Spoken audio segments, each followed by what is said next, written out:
Hey guys, welcome back to my channel, and this article comes from the Insider. So anybody who saw my last YouTube show on the self-driving cruise, so this article came out recently, actually came out today. So cruise recall meaning trouble for driverless car companies, as it should be in my opinion. Oh, by the way, do you like my AI photo of the self-driving cruise falling into the water? It seems perfectly fitting considering what's going on now. So, let's get into this article.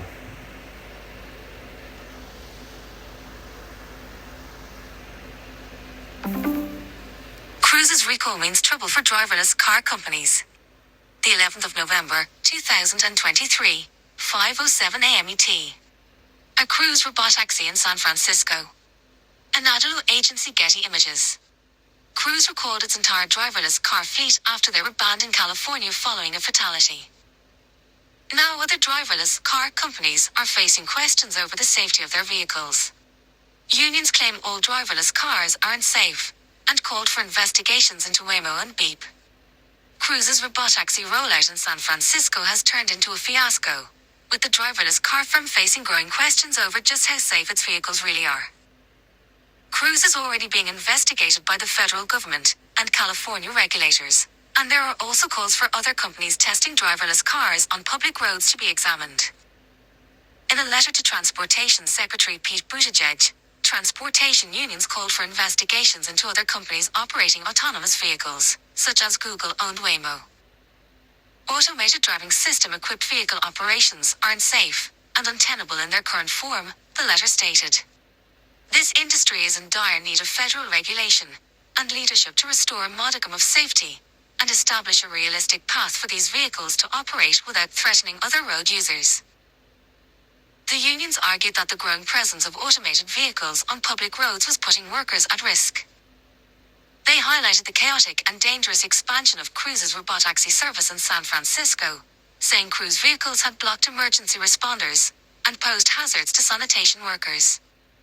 The letter also pointed to similar incidents involving vehicles operated by Waymo and Beep. Waymo has expanded its own robotaxi services to Phoenix, Austin, San Francisco, and Los Angeles, and averages about 10,000 passengers a week. A self-driving Waymo car in San Francisco. Getty Images.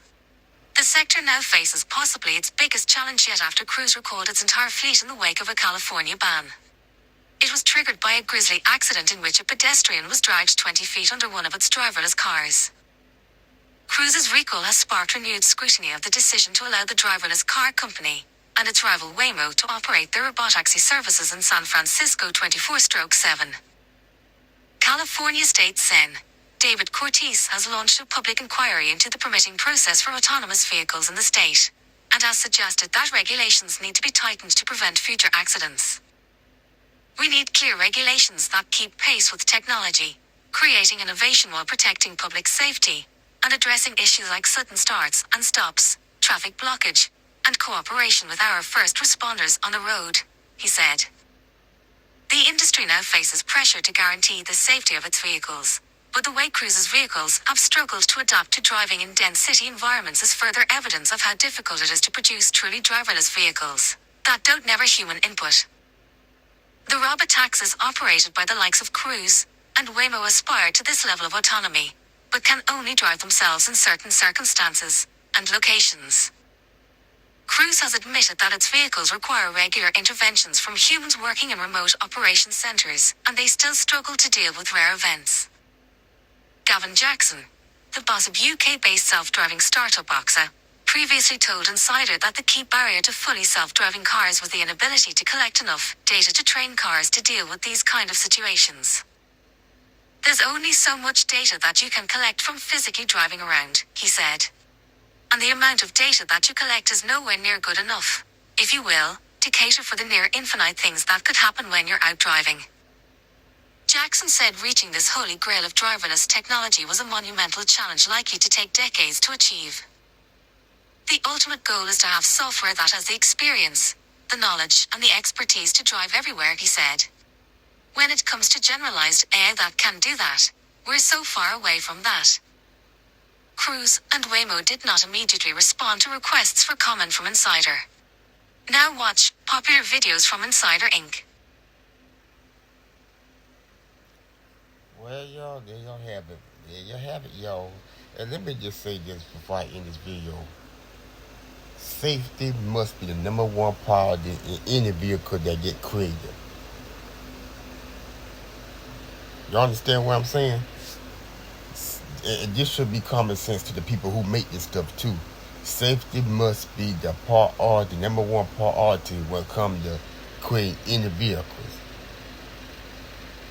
If you can't do that, then your product ain't got no business being out in the public. It's just that simple. But y'all let me know what y'all think about this article.